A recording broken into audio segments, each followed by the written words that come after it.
त्रेतेया जुगरे रामंक पादस्पर्शरे अहल्या जीवन्यास पाइला परी प्रेमर कुहुक स्पर्शरे कहानीर चरित्र गुड़िक जीवंत होई उठन्ते।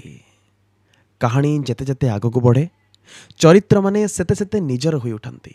शेषरे कहानीटी किंबदंती पलटि जाए। पुणी 100 वर्ष 200 वर्ष 500 वर्ष कि 5000 वर्ष पर इतिहासर प्रशस्त बुकुचिरी जी उठन्ती सही किंबदंती नायिका और नायक। शब्द समूह तांको धमनी रे प्रवाहित हुए रक्त हुई। तांको कहानी उदाहरण पलटि जाए एक नूतन पीढ़ी पाई।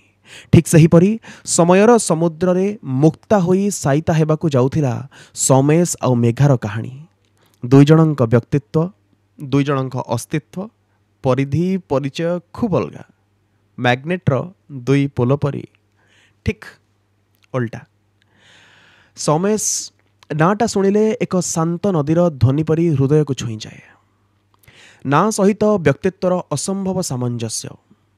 शांत शिष्ट एवं अनुशासन रे बंधा आजिर ए दुनिया रे भी से खूब ईश्वर विश्वासी। दिनटी तार आरंभ हुए गाधई पाधई मंदिर जिबारे। भुवनेश्वर रे ही जन्म और सेठी ही बड़ होइचे सोमेश। स्कूल कॉलेज एपरी इंजीनियरिंग भी से भुवनेश्वर सारी।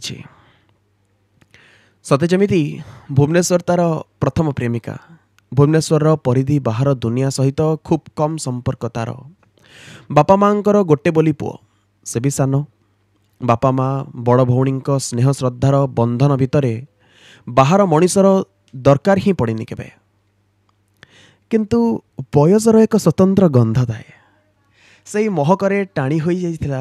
जीवन अरण्य रे केते नुआ चिन्हा मनीष आसंती आउ बहुत जल्दी अचिन्हा भी होई जाती। प्रत्येकटी महक किंतु स्वतंत्र। प्रत्येकटी महक भिन्न भिन्न ढंगरे जीवन को बास्नामय कर दियंती। ठीक सेमिति थिला सोमेश जीवनर प्रथम महक। प्रेमर महक, कैशोरर महक। कैशोरर प्रारंभ रे हाईस्कूल गोटे झील साजिथिला ता बाह्य जीवनर प्रथम चिन्हमोह। भुवनेश्वर रे बसंत केबे आसे केबे जाए सोमेशर से गणना थाए। किंतु से झीर उपस्थिति रे सहरटी ताकू बासंती बासंती बासुथिला। ठीक एमिते सरीगला ता स्कूल जीवन। मैट्रिक रे 90% रखी ओडिशार एक सुनामधन्य कॉलेज रे ना लेखाइला। तुलसी दुई पत्रु बासिला परी साठरे जमितिके भल पाठरे भी सेतिके भल। +2 साइंस रखी डाक्तर हबाको इच्छा थिला सोमेशर। किंतु नियतिर नियम भारी अलगा। डाक्तर हेबाको आसीथिबा सोमेश कालचक्र रे छंदी होई इंजीनियरिंग रे नाम लेखाइला। अच्छा एसबू तो तार क्यारियर रो अंका बंका रास्ता। हेले जीवन रास्ता भी किसी सरल नथिला ता पई। पारिवारिक विक्षोभ, निज प्रथम प्रेम कहानी रो एमिति शेष हेबा, ता सहित कोविड रो कराल रूप एक बारे सबू घटना दुर्घटना रे छंदी होई जाइथिला सोमेश। किंतु जीवनर चक्रवात रे हारी न जाई पुणी थरे मुंड उठाई छिड़ा होइथिला सोमेश।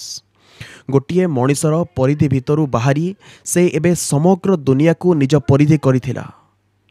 निष्पत्ति नैथिला से एबे सिविल सर्वेंट हबो। आउ लागे पड़िथिला निज जीवन रो सबुठारु महत्वपूर्ण परीक्षा लागी। प्रथम प्रेम मनर मरुभूमि रे मरीचिका सृष्टि करिबा परे एबे असंख्य लोकंक जीवन मरुभूमि को सुजला सुफला करिबा तार एकमात्र लक्ष्य थिला। सेपटे सोमेश सहित समांतराल भावे गति करिथाए मेघार जीवन। मेघा असंख्य स्वप्न असीम आशा नहीं आकाश को छुईबा निशारे बिना किछि गणना रे जीवन रो अग्नि रे झास देइथिबा एक चंचला चपला चरित्र। सोमेश किंतु खूब अलगा। नीरव शांत झीलटीए। घरर गोटे बोली अलिअली झील। बहुत गेलारे बड़ होइछे। किंतु परिवार रो मर्यादार बोझ तले चापी होई पिलादिन गुड़िक तार खूब संयम और श्रृंखलित होई पड़िथिला। +2 गाँव रे साइबा परे सामाजिक श्रृंखल को भांगी सिविल सर्वेंट हेबा निशारे निजर जुक्त 3 पाई दिल्ली जाइथिला मेघा। मेघा जीवन रे କିନ୍ତୁ ଅଷ୍ଟମ ଋତୁର ଆରମ୍ଭ ଟିକେ ବିଳମ୍ବରେ ହୋଇଥିଲା। +3ର ପ୍ରଥମ ବର୍ଷରେ ତାକୁ ପ୍ରେମ ଛୁଇଁଥିଲା, ହେଲେ ଖୁବ୍ କମ୍ ଦିନ ପାଇଁ। ତାପରେ ଆରମ୍ଭ ହୋଇଥିଲା ତାର ପ୍ରକୃତ ପ୍ରେମ। ପିଲାଦିନୁ ରେଭେନ୍ସାକୁ ପ୍ରେମିକ ଭାବେ ଭାବୁଥିବା ମେଘା ନୂଆକରି ଜେଏନ୍ୟୁ ପ୍ରେମରେ ପଡ଼ିଥିଲା। ନୂଆ ନୁହେଁ ମ, ଖୁବ୍ ପୁରୁଣା ପ୍ରେମ। ବାସ୍ ନିଜ ପ୍ରେମକୁ ପାଇବାର ରାସ୍ତା ଟିକେ ବିଳମ୍ବରେ ମିଳିଲା। ବର୍ତ୍ତମାନ ସୁଦ୍ଧା ଉଭୟ ସୋମେଶ ଆଉ ମେଘା ସବୁକିଛି ଭୁଲି ପ୍ରଶାସନିକ ସେବାର ପ୍ରସ୍ତୁତିରେ ହଜିଯାଇଥିଲା। କେଡ଼େ ବିଚିତ୍ର ସତେ ସମୟର ଖେଳ, କାହାକୁ କାହା ସହ ଆଣି ଯୋଡ଼ିଦିଏ। ସମାନ୍ତରାଳ ଭାବେ ମେଘା ଆଉ ସୋମେଶର ଜୀବନ କାହାଣୀ ଏମିତି ହିଁ ଆଗଉଥିଲା। ଏଯାଏଁ ଜୀବନ ରାସ୍ତାରେ ପରସ୍ପର ସହିତ ଭେଟ ହୋଇନି, କିନ୍ତୁ ତାଙ୍କ ଜୀବନର ସମସ୍ତ ଘଟଣାବଳୀ ଯେମିତିକି ସୁଖ, ସଂଘର୍ଷ, ବିରହ, ବିଚ୍ଛେଦ ସବୁକିଛି ସମାନ୍ତରାଳ ଭାବେ ଏକ ସମୟରେ ଲିପିବଦ୍ଧ ହୋଇ ରହୁଥିଲା। ଜୀବନର ସଂଘର୍ଷରେ ଥିଲା ଅସମ୍ଭବ ସାମ୍ୟ ରୂପ। ଏବେ ବାସ୍ ଦୁଇଜଣଙ୍କର ଦେଖା ହେବା ବାକି।